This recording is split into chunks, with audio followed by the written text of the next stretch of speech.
Namaste and welcome everyone. I'm Ankur Patel, Director of Advancement for Hindu University of America, and it is my pleasure to host you for today's webinar.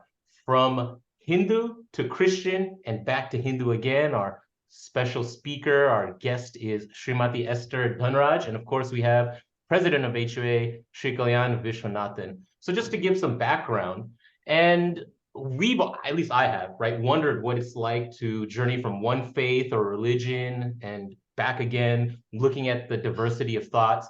And so in this webinar, we're gonna really unravel the incredible story of Miss Esther Dhanraj. And she went and was actually born in a Hindu family in Andhra Pradesh with the original name Kamakshi, to becoming a devout Christian with a master's in divinity.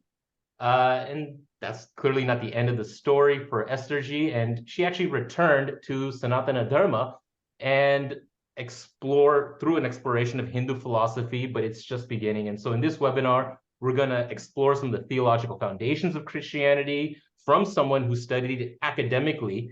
And we're going to engage in some thought-provoking conversation that transcends faith boundaries, fostering deep understanding. So let me introduce Esther ji just briefly, and Kalyanji as well. So Kalyanji is the president of Hindu University of America. He had a 21-year association with Pujya Dayananda Saraswati that really put him on this path, and he's been our staunch leader, really taking Hindu University of America to the next level.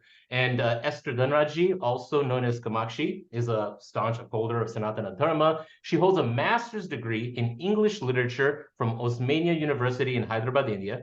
She has also done a research-oriented master's degree in divinity from Luther Rice University in Georgia, United States. And Esther G is actively engaged in a range of debates. She's been on television. You may have seen her. She's active on social media. And she actually recently filed a petition which put forward in the Supreme Court, it compelled the government of India to take action against illegal conversions. What is an illegal conversion? All of that. We're going to get into all of that. So with that, let me hand it to Kalyanji for some framing thoughts, and then hand it over to Esther G for her presentation. Okay, terrific. Namaste, everybody. I just want to wish you all a very happy Deepavali as we are going into the Diwali weekend. And, as the Deepavali signifies, let there be light.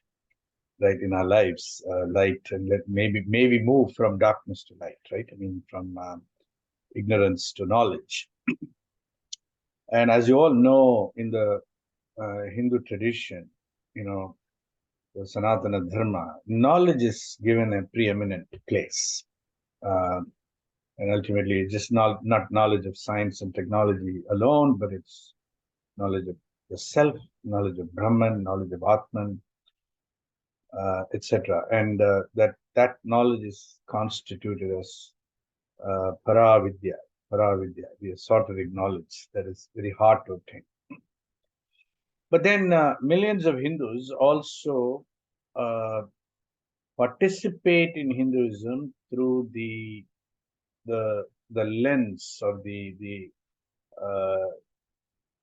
channel of just faith, just belief, convention, tradition, trust in the sampradaya, in many cases quite unquestioningly.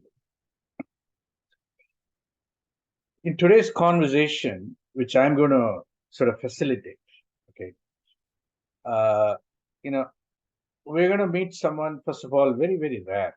I want us all to recognize that to go from Hinduism to Christianity and then back again, in and of itself is somewhat rare. Okay. But what is really, really rare, like 1 in a billion rare, is somebody to go as deep into Christianity as Esther Dhanraj did. So deep as to get a master's in divinity from a theological institution in the West. So here is someone who's been thinking about these matters for a long time. She was thinking about it, I'm sure, before she converted to Christianity. She was thinking about it when she went into the divinity school. And she certainly thought deep and hard when she was in divinity school. And she's continuing to think long and hard after she came out of Christianity and re-embraced Hindu Dharma. Okay. So, Esther ji, with that framing, I'd like to ask a question, a series of questions. Okay. And hopefully, you've done a lot of YouTube videos. You are quite, a simple search on YouTube will reveal the extent to which Esther Dhanraj is present on YouTube. So hopefully we'll take the conversation a little bit deeper, compared to some of the things that you have already spoken and said on YouTube. Okay, so I don't know if I'm going to be successful in that, but let me try. Okay, so my first question is, Esther ji, I have understood that you experienced a bit of a crisis between faith and rationality, faith and rationality. And you went into a rational attempt to defend faith, Christian faith in particular, and found that it kind of fell apart for you. And in some sense, the dichotomy, the disjunction between faith and rationality is a specific European experience. I mean, they've gone through this.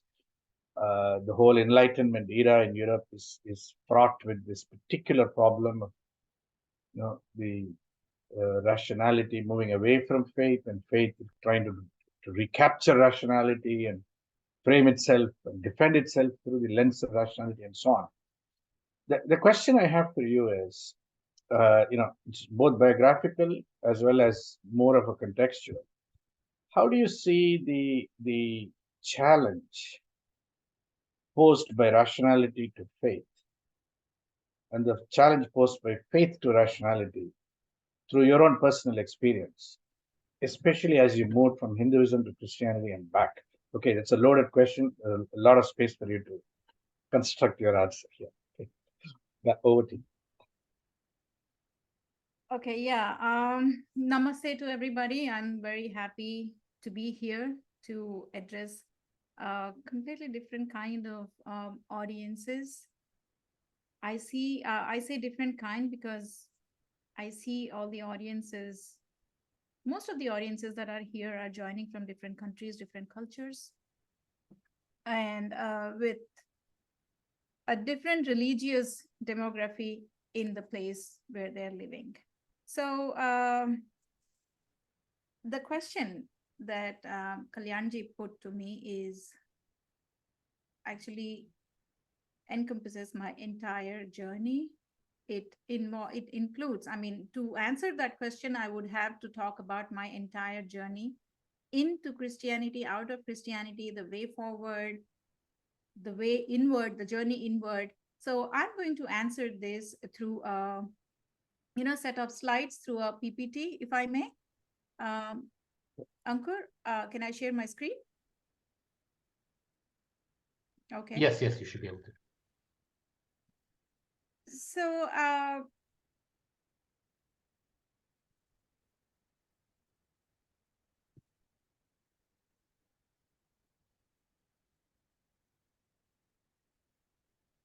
yeah, just give me just a moment. Yes. So I call this the journey from darkness to light. Well, what you have asked me, Kalyanji, is a story that is being told in about 300 to 350 pages. But you are throwing a challenge at me here by asking me to condense it to some 30 minutes or 40 minutes. So I'll try to do that. But the title of my book is something different than this, but it means more or less the same. So from darkness to light, the journey of a seeker. So the agenda of this talk is something like this. So I'll talk about the journey in, the brainwash, the journey out through academics, and the journey inward, that is Sanatan Dharma.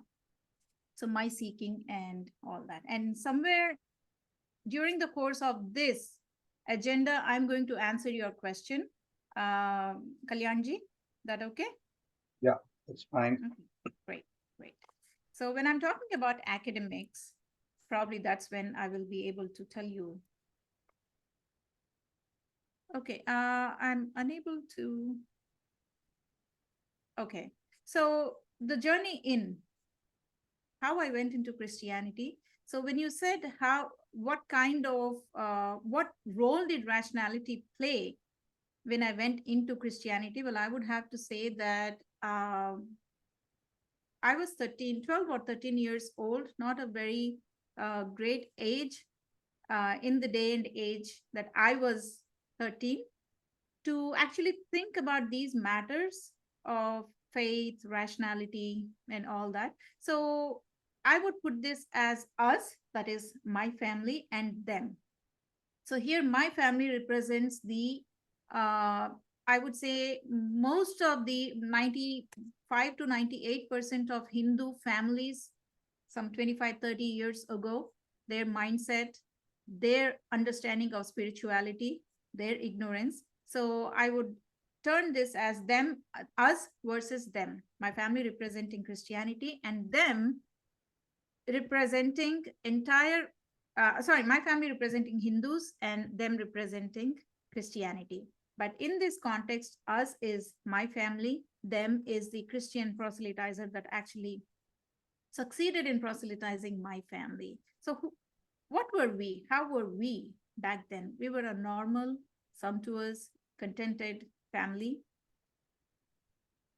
Orthodox, my parents were Orthodox, conservative Hindus that were practicing their religion, but in a liberal family setting. By liberal, I mean they have never tutored, like any other Hindu family, their children to follow the practices to the T like they would. They never imposed their beliefs or their understanding of Hinduism on the children. So for me, religion would be, Hinduism would be getting new clothes for Ganesh Chaturthi and doing a ton of fireworks on Deepavali, and that's about it. And we love Ganesh Chaturthi for the simple reason that books were placed at the Swami's, in our mandir, at the Swami's feet, and we didn't have to study or do homework, or and there were a ton of holidays for Ganesh Chaturthi. So that was the only reason. We were not taught.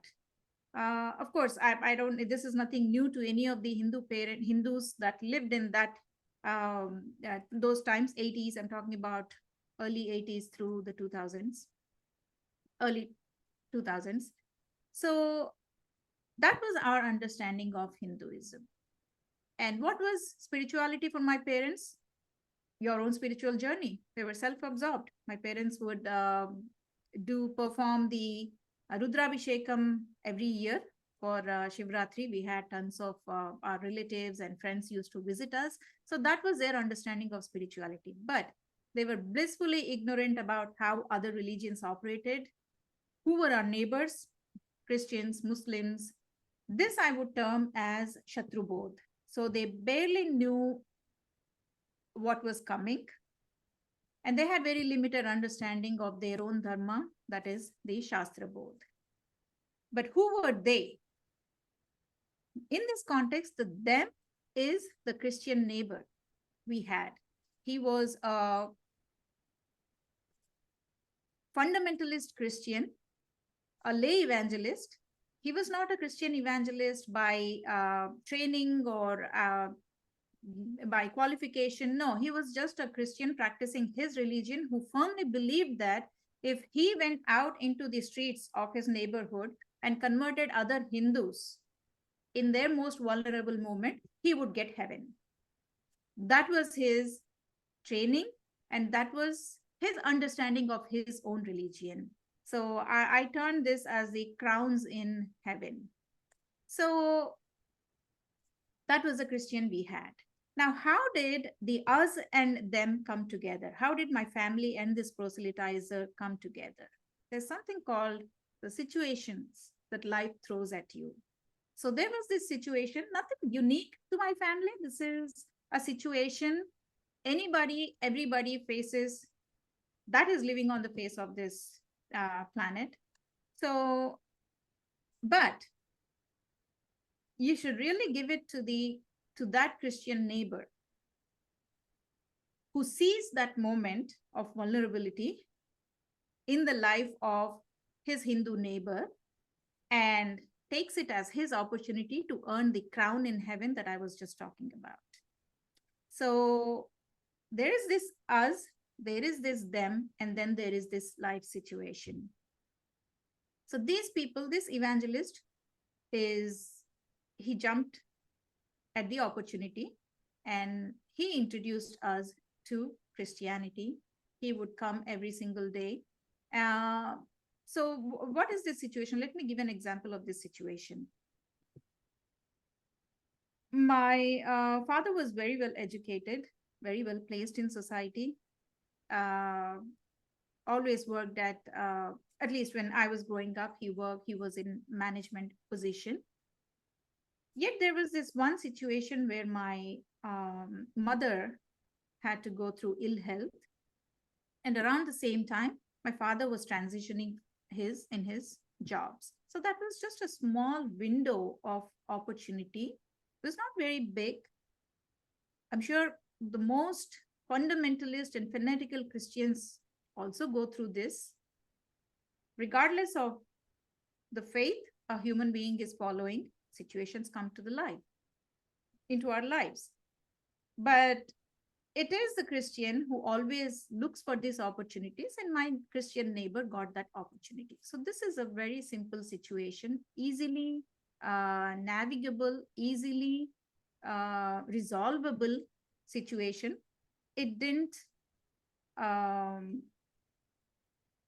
my family didn't need to convert, but we did. And so from there, the story moves to another state, another city. And here comes the unstructured, what I call the unstructured yet fully intentional evangelical networking. So this Christian neighbor who was not trained in evangelism, who was just a lay evangelist, passes this on to a trained evangelist in another state when my family moves to that state. So this is from Bhubaneswar to Hyderabad. So all the way from Bhubaneswar to Hyderabad, evangelism follows us. Proselytization continues, but at the hands of another Christian. And this time, this Christian is trained in evangelism and proselytization. And the biggest difference, I've talked about Shatru Bodh and Shastra Bodh. Them, the category of them, is fully equipped in this. They know who their neighbors are. They know what situations these neighbors are facing. They're fully aware of how to, they're trained in some way, whether in an academic setting or an informal setting. They are trained in making use of those opportunities to win more souls, so to say. So they are fully equipped in both Shatru, and of course they are trained in their biblical, in the Bible and in the theology. So they know both Shatru and Shastra Bodh. So Esther, just one thing. Okay. Just for our benefit of our audience, the word Shatru, you're translating that, your translation of the word Shatru.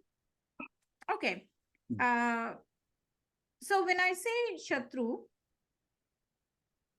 the reason I use Shatru is I see the situation, the current situation that Hindus are in today. This is a civilizational war. We are fighting here for our identity. We are fighting here for our free expression of who we are. Every step of the way, it is a fight in academia, in media, in social popular media. So the reason I use Shatru here is not in the, I do not want you to translate it to enemy. the other person, them. It is the them. So for lack of better word, I use Shatru because, as my bio says, I have been very closely connected to the grassroots, and I'm in the middle of a very big fight now, which is the compelling the government of India to introduce a illegal conversion bill. I know Ankur said, wonder what illegal means. I'll come to that in a bit. So all these things put together, I would term it as Shatru. So An adverse, let's put it this way, okay, the way you're talking about it, let's say an adversarial ideology. Yeah, will that work for us? Yeah, if you want to soften that, sure. Yeah. But Okay. see, even in Kurukshetra war, if you take Uh-huh. Kurukshetra war, for example, Right. so the Kauravas were Shatru, Yeah. even though they were family, right? They were still Right. the Shatru on that field in that context. Right. So, in the context of whatever situation the Hindu civilization is today, I would say the everybody is a Shatru. Everybody but the person on the Hindu side. I would say the government is a Shatru because we are having to fight. The situation is a Shatru that we are having to fight. The situation on the ground, the situation in social media, on social media, the situation in politics, the articles in the constitution that are opposed to Hindus. So all these things are Shatru. I would call these as Shatru. I would say my neighbor who I love very much is my Shatru in that context. So I hope I'm clear about this. Yeah, What I'm glad please. you asked, Kalyanji. Yeah, please proceed. Yeah. Yeah. So we know nothing about it. My family, who is still Christian, I would term them in that context. If I'm having a debate, I would term them as a Shatru in that context. My siblings. So that is the intention with which I use the word Shatru. I hope that is clear. And Yeah, please proceed. Yeah. Okay. So we know nothing about their theology. We know nothing about their practice. We are blissfully ignorant about the techniques, schemes, mechanisms of proselytization. We know nothing about all those things. So something that you are not aware of, something the mechanisms of someone that you are not aware of, I would term as Shatru. Just give me a moment. This is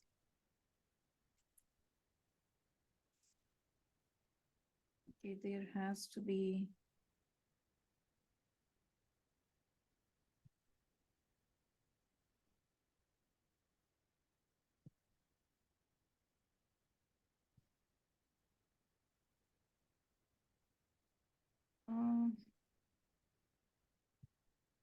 One moment.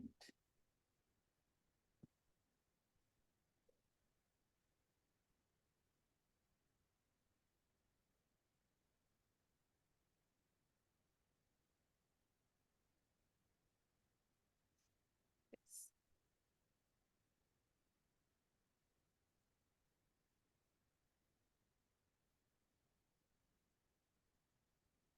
Okay.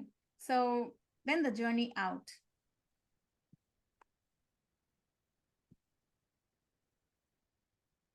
The reason I quit Christianity. So from there, the story is very long. Some personal, some not very formal.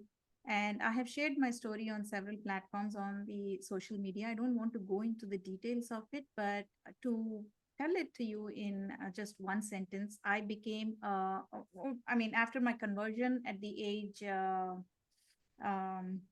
1992, I have, over the next 25 years, I had become a fanatical, fundamental Christian. I've never imposed my beliefs on anybody, but there was this subtle evangelism that always happened because I was always eager to share my experience of the goodness of the Christian God in my life. There was always this eagerness to share it with non-Christians, and I used to look for opportunities to do that. But long story short, I had become a fundamentalist, bordering on fanaticism Christian, so much so that I, when I migrated to the US, I wanted to go to the seminary and get formal education because I had to go back to India at some point in my life and proselytize in India because India was in idol worship and I had to save the souls of Hindus, save them from idol worship. So I went to a seminary, and seminary is what stole my faith. That's how I would put it. So I think I'm sharing my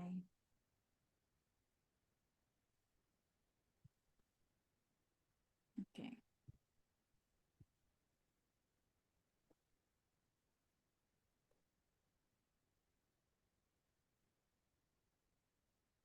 Sorry, guys.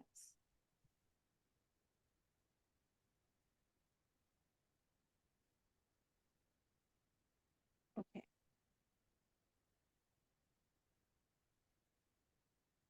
Yeah, and if you want to go to full screen again. Yeah. So Christianity in a nutshell would be just four aspects of Christianity. Christianity in doctrine, in history, in practice, and in comparison. So the doctrines of Christianity, if you actually read through the doctrines, they were not developed until 5 centuries of the alleged existence of Jesus. So its invention, its evolution, and its imposition on the world, that is what I learned in my seminary. And Christianity in history would be the church history, its inception, its spread, and its treachery. That would be the history and the historicity of Jesus and other biblical characters, both Old Testament and New Testament. This is what I had to learn in the seminary. And Christianity in practice, which is the how people proselytize, how evangelists, lay and trained evangelists proselytize, their mechanism, their method, and how syncretistic they get, and how predatory their the whole evangelical industry is. And then the fourth aspect is Christianity in comparison to Sanatan Vedic philosophy, Christianity in comparison to common sense, how it fails the test of logic and reason. So these are the four aspects of Christianity that I got to learn during my time in the seminary. So it's a research oriented master's degree, which took me about 4.5 years to complete.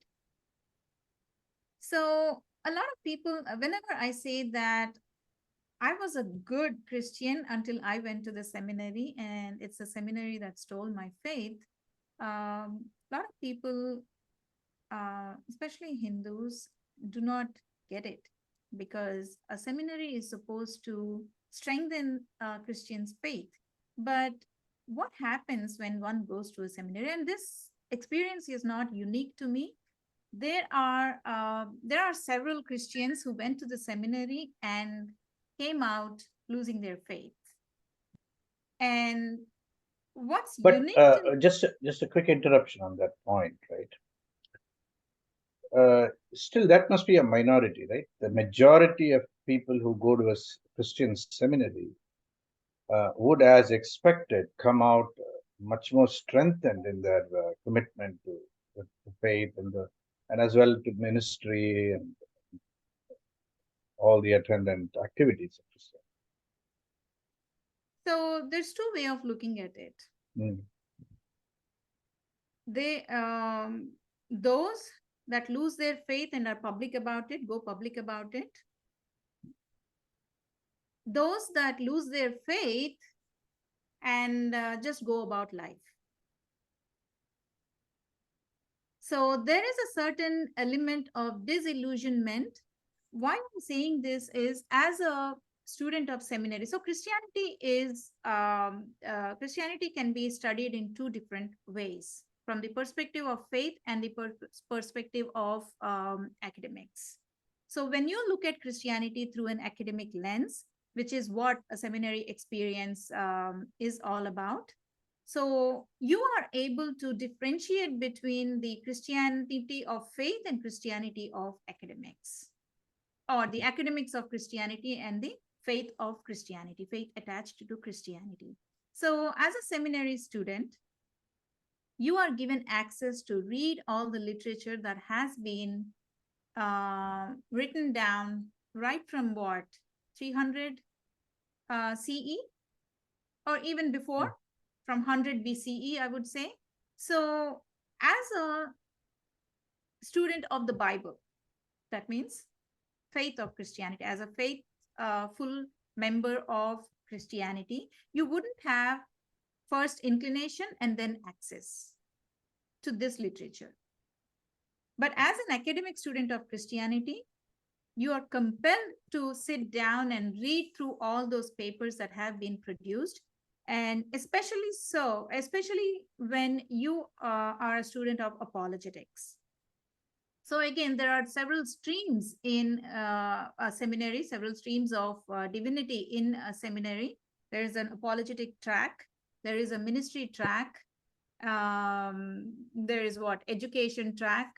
So Christian education, I mean. So I chose apologetics because from where I come, which is India, and which is predominantly known to be a Hindu country, I had to go back and present to my Hindu friends and relatives and to the Hindu community the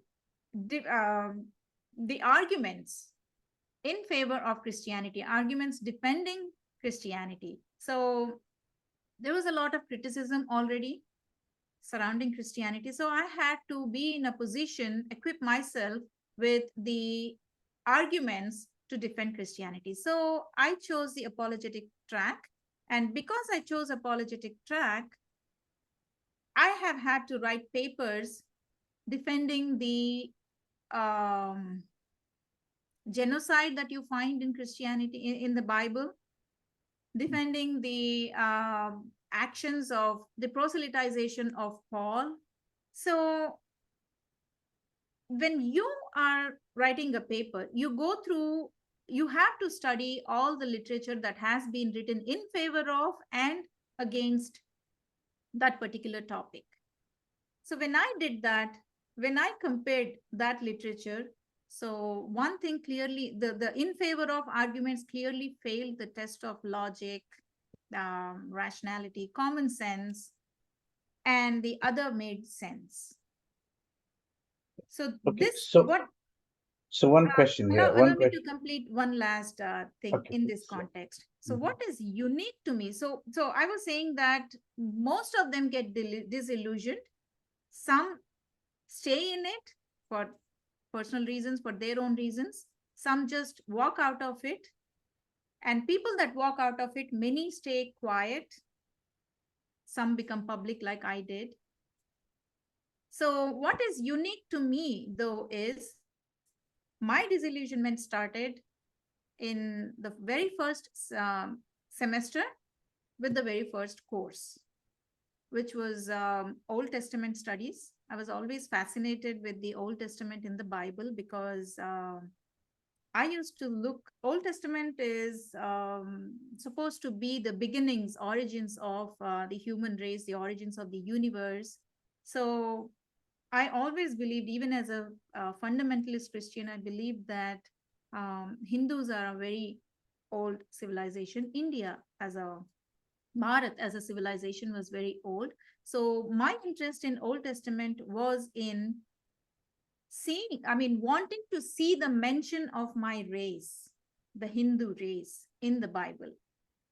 And even the reason for me to go to seminary is I thought, because I was not born in a Christian family, I thought I missed that training, which I thought happened during the Sunday school age, which is from 0 to 12 years old.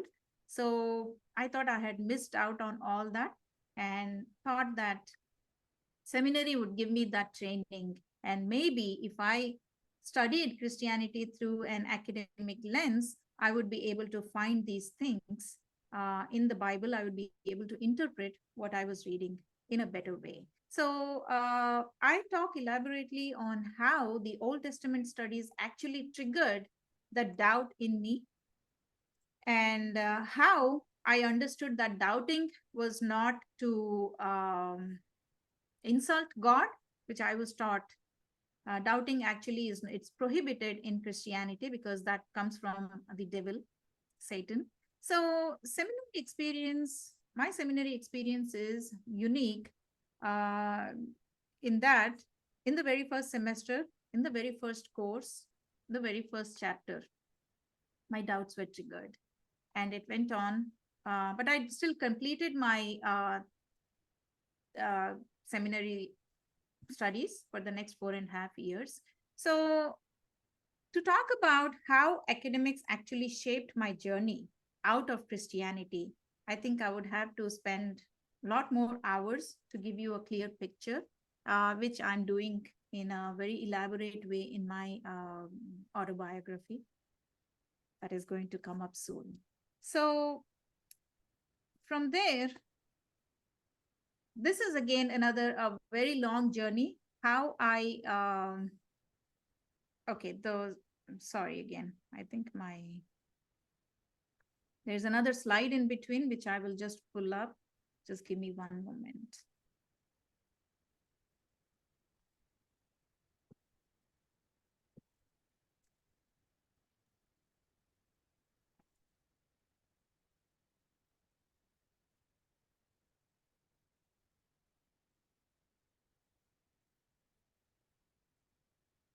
So this is the journey inward.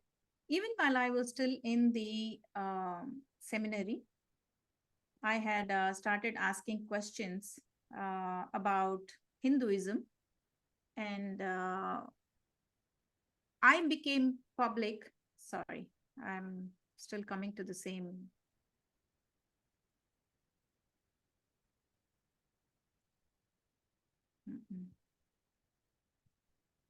Bear with me a moment, please.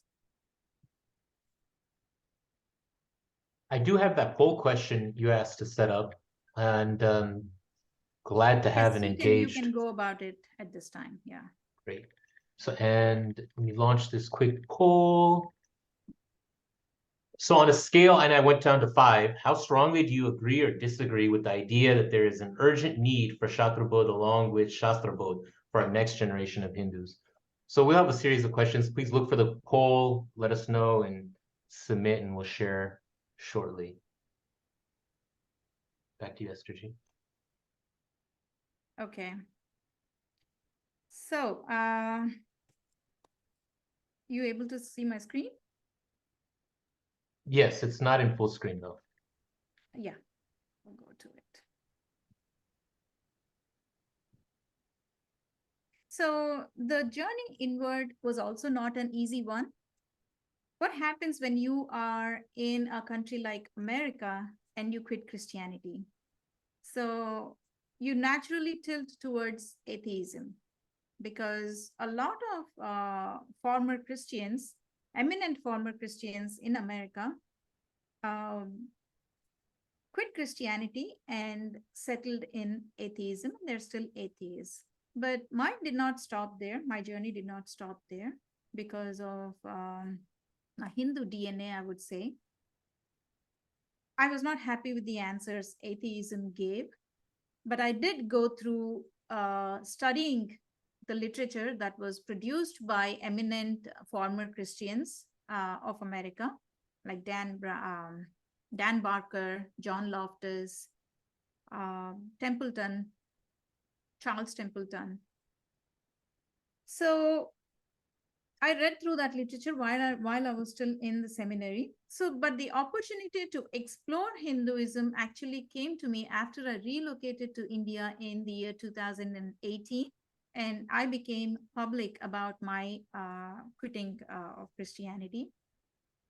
I had this opportunity as soon as I became public. I had this opportunity of um, access, maybe, and the opportunity to sit down with some of the religious preachers of Hinduism, eminent religious preachers in Hinduism. I would sit down with them. I would be on personal calls with them, debating with them, asking them questions about karma, about dharma, about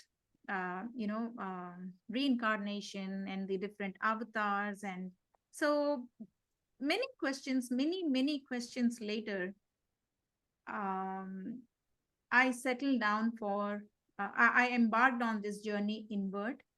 And today, if you ask me in what position I am in, I would still say that still seeking.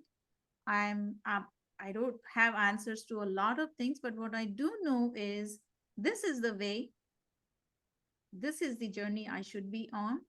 And I'm happy with the sadhana path that I am on, looking inward.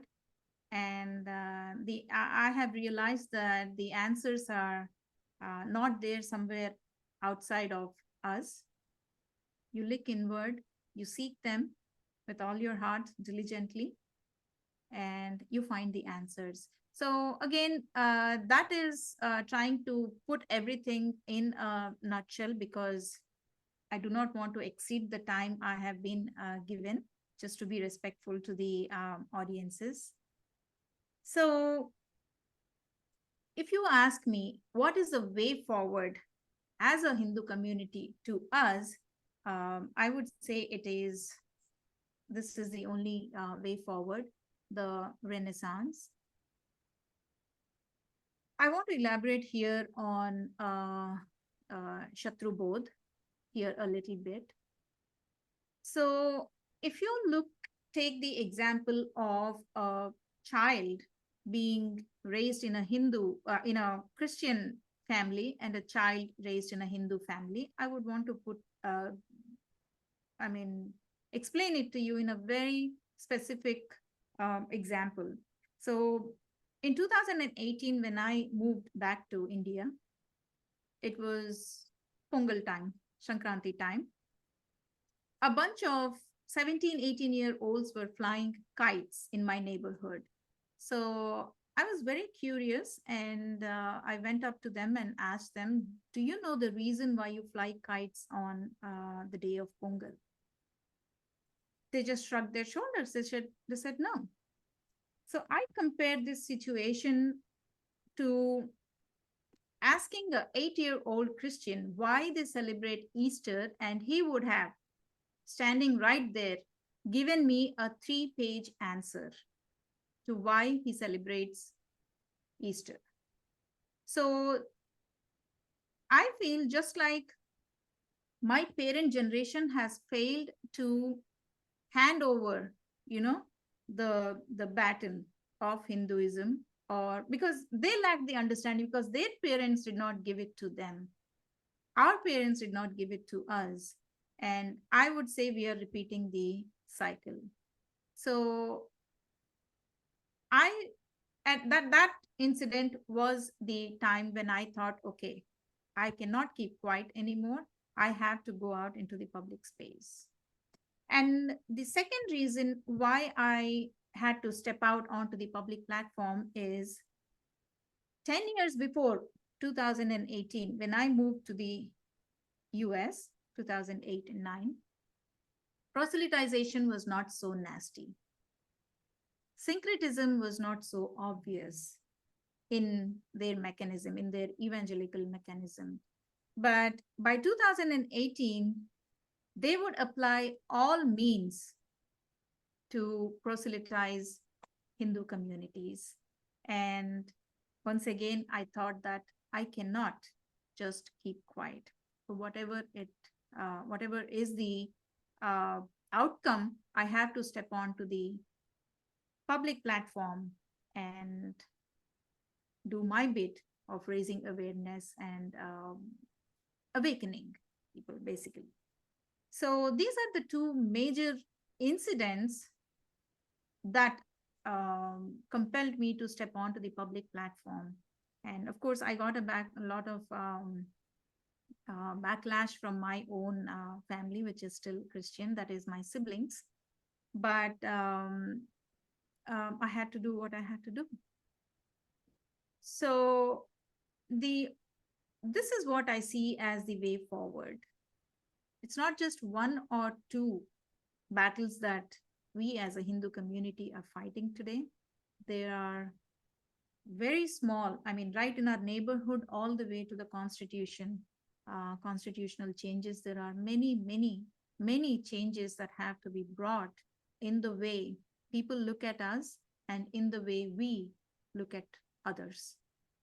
So with this, I would say that we are very well equipped with our Shastras, well, a lot of them, but we barely know anything about the opponent, who we are up against. And one of the other drawback that I see is if a Christian kid, 18, 19-year-old kid, wants to become an evangelist or a missionary, it takes him about anywhere from 6 months to a maximum of 2 years for him to be to step into that responsibility. But take a Hindu that wants to dedicate his life to the preaching of Shastra or preaching of Hinduism, he would have to go through 12 or 13 year long study education of the Shastras, and he would have to become a monk for that period, at least go to the Gurukul and learn all the schools of thought that are there in Hinduism. I'm not trying to simplify that path, that education, but I see it as the need of the hour to educate more and more people in the Shastra in a quicker, in a shorter duration than what we have available today. So the pastors that are proselytizing on the field today in the villages and towns of India, they do not go through this long years of education. There's something called the ordination. That is all they go through. And he's given a Bible and he's sent. So a maximum training of anywhere from 6 weeks to about 3 or 4 months is what is the seminary experience a particular pastor, a specific pastor has in India. And doing Master of Divinity in the West or in the US, as opposed to doing it in India, I mean, you find a lot of difference in that also. So in India, here it is a research-oriented master's degree, which means a student will have to navigate through the tomes, through libraries of literature of Christianity and comparative religion, all by himself or herself. But in India, when you say I have done, when you hear somebody saying that they have finished their Master of Divinity, it finishes in about 2 years at the most. And there are no textbooks in MDiv in India. There are only notes, prepared notes that the so-called professors or the operators of these Bible colleges hand over to the students, from which the students will have to learn and take their exams. So there's a ton of difference between pursuing your Master of Divinity in the US, UK, and other Western seminaries and pursuing it in India. So that in a nutshell is my experience, my reasons for stepping onto the public platform, my reasons for quitting Christianity, and my reasons for looking inward, starting to look inward to seek answers. So I hope I have done justice to all those points that I just listed. Okay. With this, So I give it back to Ankur. can you stop sharing your screen? We just Yes, have a yes. conversation now. Yeah, thank you so Okay, much for very sharing. very good. Just hold on, I want to ask you a question. Okay, hold on. Okay, so Esther, see the word apologetics. When you use that word apologetics, that's a word that is very well understood, probably within the Christian world, maybe more so in the Christian academic world. I don't know so much about the lay Christian world, but it is something unknown, or it is not understood by the Hindus at all. Okay, I would challenge, mostly Hindus do not know what apologetics really means. Okay, now could you explain what does Christian apologetics really mean? What does it mean? Okay, so apologetics is a branch of study within the umbrella of Christian studies, which has been devised to counter criticism of Christianity, the Christian doctrines, the historicity of the biblical characters. And again, you have to give it to them for standing up to these criticisms from the word go. And apologetics is not a 21st century coinage. Apologetics has been in practice from the very next century of Jesus's existence, or from the very next century itself. So if you read the church fathers, there is a whole segment of under Christian study called church fathers. And the church fathers are I would say, the inventors of the church. They have written a ton of literature. They have devised all these doctrines. The doctrine of, when I say doctrines, I am talking about even the very, very basic, I mean, the most fundamental doctrines, like the doctrine of Trinity. The God, the Father, and the Holy Spirit is what is called the Trinity. So even the doctrine of Trinity you don't find it in the Bible. It was coined at least 100 to 120 years after the story of Jesus is set in, after the times of Jesus. So when these doctrines were coined, when these doctrines were conceived of and put to writing, it's not like the church fathers did not get a backlash. They did, because the world was not Christian by then. Europe was not Christianized by then. There was so much of what Christianity calls a pagan religion. So they were opposed. This literature was opposed. These concepts were opposed. And there was a backlash. And that is when the church fathers sat down and countered. So part of the church fathers' literature includes apologetics. So you're saying it goes all the way back to the very early days of Christianity, really speaking. Very early days of church. Yeah, and is it fair to then say that apologetics has also evolved with the varying different streams of criticism that has been levied against Christianity, and Christianity has continually evolved and adapted apologetics to the times in which it is encountering opposition to it across the centuries. Absolutely. As in how the doctrines were put out, Right. as in how they were criticized, based on the arguments, critical arguments, defensive arguments were produced. For a long period, there was no countering of this idea that of a earth-centric universe. So as long as there was no countering, there was no need for apologetic literature to come up. So I'm giving an example of how it evolved. So as long as dinosaurs were not a thing in science, There was no reason to counter the existence of dinosaurs.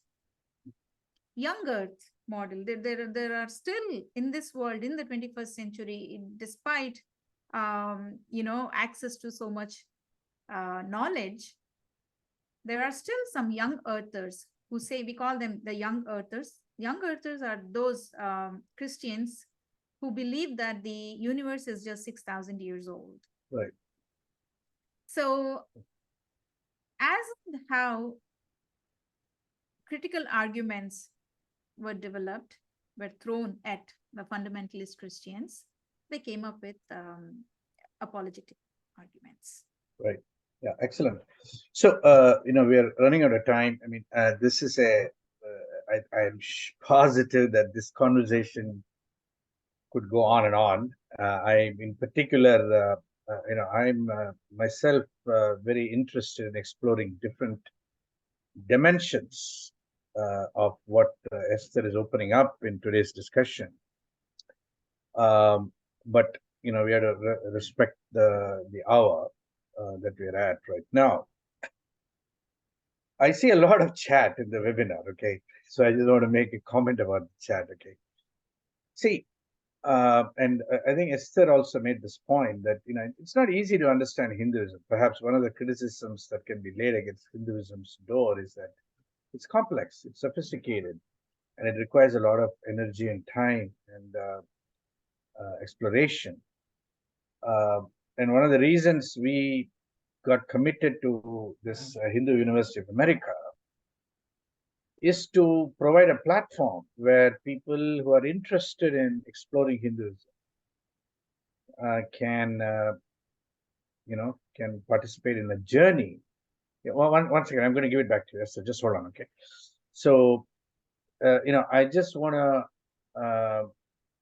to say that for those of you who are interested in the audience, if you have not taken the Orientation to Hindu Studies course yet, okay, it's one of the entry points into the curriculum at HUA, and you should, okay.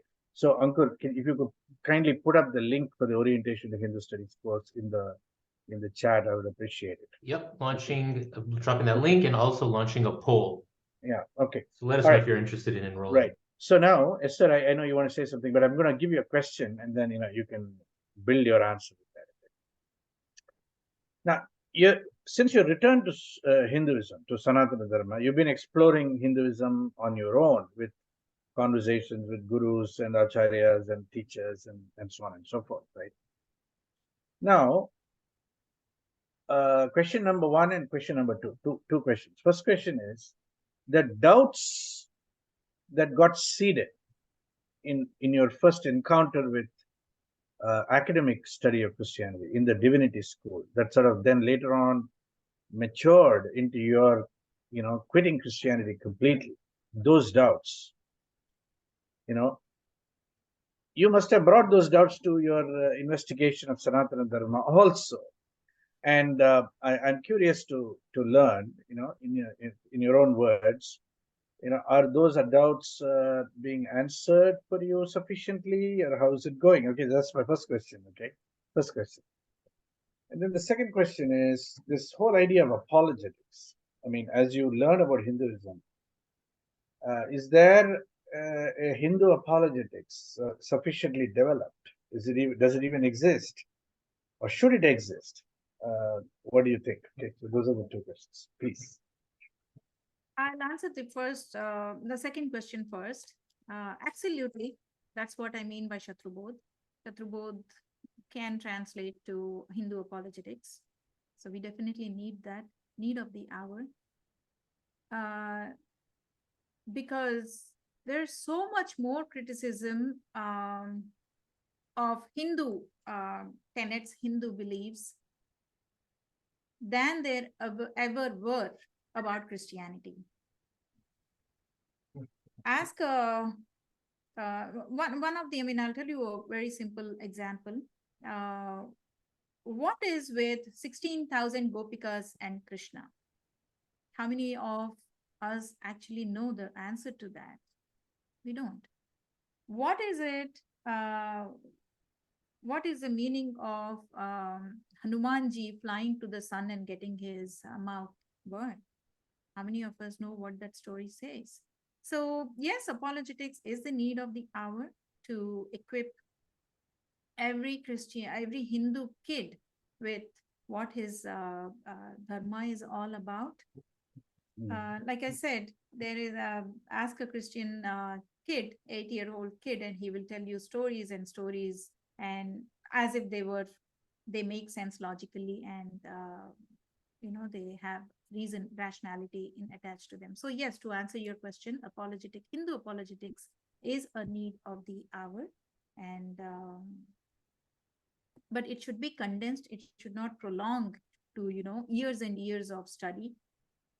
It should be condensed to maybe a couple of semesters and no more. And your first question, can you repeat that? Yeah, so you must have brought all your doubts that you Yes. that you confronted in the Divinity school to Sanatana Dharma also, and how did that go for you? Yeah.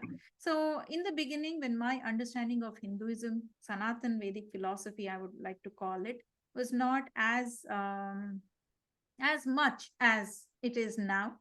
So earlier it was zero, now it is like that much. So I have come to understand that there is so much you can actually explain Sanatan beliefs or Sanatan tenets through science and logic, rationality. In the beginning, that was not the case. Just like so many things about Christianity did not make sense to me. The concept of reincarnation did not make sense to me. Why you should sit down at in the puja mandir, and why you should do this elaborate puja. What does offering flowers mean?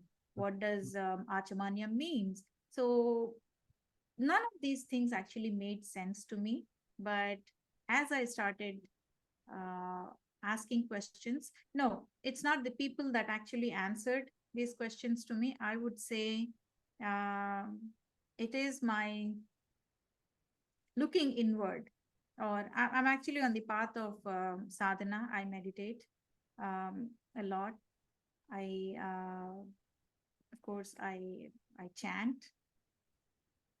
So it is during the course of this meditation and the course of this regimen that I have put to my day of 24 hours that had actually helped me understand a lot of these things, that help bring logic and rationality to a lot of teachings of Sanatan Vedic philosophy. So it is not, I don't blame I don't hold it against anybody that I spoke with. They just opened the understanding that, to me, that a Hindu, if you want to know the truth about Hinduism, you have to look inward. So it is only through sadhana, a personal sadhana, that you can find answers. And I am thankful to everybody who has opened my understanding to this idea. But the questions per se were not answered by them. Because, again, we have different schools of thought. I have spoken with Advaitins, Advaita teachers. I have spoken with Vishishta Advaita teachers. I have spoken with Dvaita teachers. So they all differ in their understanding of it. But they did tell me that all of these people, the commonality in their answers is look inward if you want to know the truth of Sanatan Dharma. That is what I started doing. So when I raised my hand, I wanted to answer one question from the chat. Someone asked, I think Mona Mohan asked, what does the Bible say about doctrine of discovery and manifest destiny? And somebody answered that the doctrine of discovery is all man-made. I differed there. The doctrine of discovery is found in the very first book of, the concept of doctrine of discovery is found in the very first book of the Bible, which is Genesis. And this is where basically the Christian God, Yahweh, uh, says that man, that is the Adam and Eve that he just created, has dominion over this entire creation that he just created. So it begins there. It's a very big theological lesson in itself.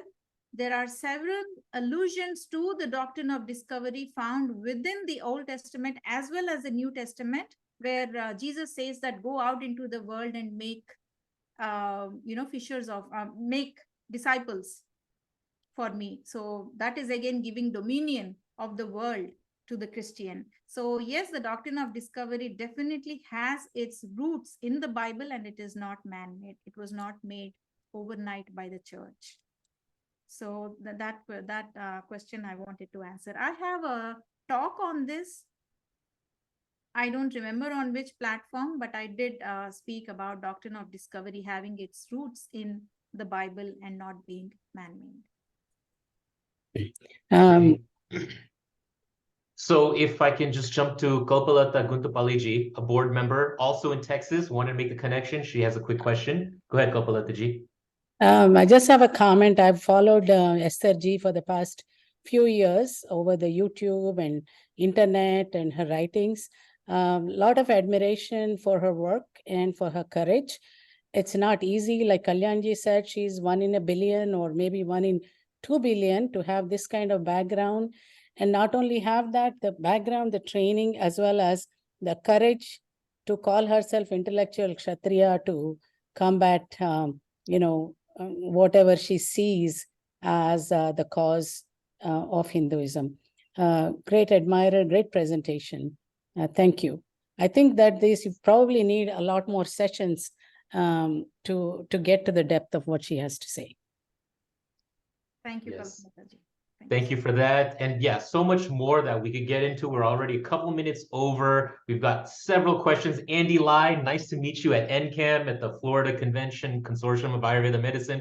Glad to see you connected here. Sophia from Brazil, always active in the chat. There's so many different questions. I don't think we're going to be able to get into all that, Kalyanji. So so I just want to say this, right? I mean, let's treat this as the beginning of a dialogue, of a conversation. Okay, so we'll do future sessions with Esther when we can sort of take some of these questions and dive deeper. But in order to respect everybody's time, we should conclude today's webinar. Ankur, do you want to show the results of your polls? Then we can. Yeah. And thank everybody in close. Esther G, whatever links, videos you want to share with the audience, we will do a follow-up email. We'll send the recording. We'll include links. We'll maybe, if we can, before we even send it out, schedule a next follow conversation. As Kalyanji said, this is so important, so interesting, so engaging. Dr. Raj Vidham, glad to have you join us as well. We'll definitely connect you with Esther G. We'll do a follow-up in that email that will make it easy for people to connect. If you want to just connect with me, of course, just shoot me an email.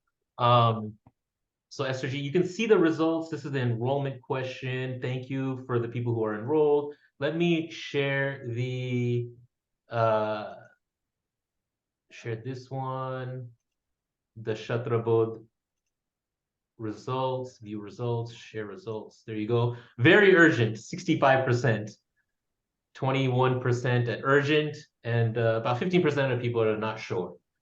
So I think we hit the nail on the head. This is an important, urgent topic. You, Esther G, thank you for sharing. As Kalpalata G, 1 in a billion, 1 in 2 billion to have the courage and strength and share. Thank you so much. Kalyanji, always a pleasure to have you guiding the direction. Esther G, closing thoughts from you for our audience. Ankur, you just told me you asked me to share any of those, the links to my videos. I have this so-called bad reputation of being very, very academic on my presentations. So because I come with that background and always saw, since my seminary days, I have seen Christianity through academic lens. Some of the topics that I had put out on the public platform or shared through different YouTube channels may not be suitable to lay people. So somebody who really want to pursue Christianity. You know, I will interrupt you and say we are hoping here at Hindu University of America to foster a more academically inclined audience, right? And I think not just sort of traffic in lay opinions and ill-formed understanding and so on. So, which is unfortunately a majority of us, do traffic in a lot of half-baked opinions and so on. So, I think there is a very important case to be made for a deeper academic study of both Christianity and Hinduism, just to understand how they work and where they are similar and where they're so very, very different from each other. So I would advise for the people who want to know Esther more and reach into some of her work, just go to YouTube and go to the search tab and say Esther Dhanraj, and it will pull up enough content for you all to, you won't be able to view all of it. So there's so much out there. And enough criticism content too. So about you, criticism enjoy. of you. Yeah, criticism. Yeah. Okay. Well, that is the nature of academic disputation, right? We're ready for the criticism. All right, everybody. With that, sorry we couldn't get to every one of your questions today, but we will in the future, in a future webinar. So please stay tuned. We'll find an occasion to get back with Esther in the future. And thank you all for joining and participating in today's webinar. Namaste, everybody. Thank you. Namaste to all, and thank you, HUA. Bye-bye. Namaste.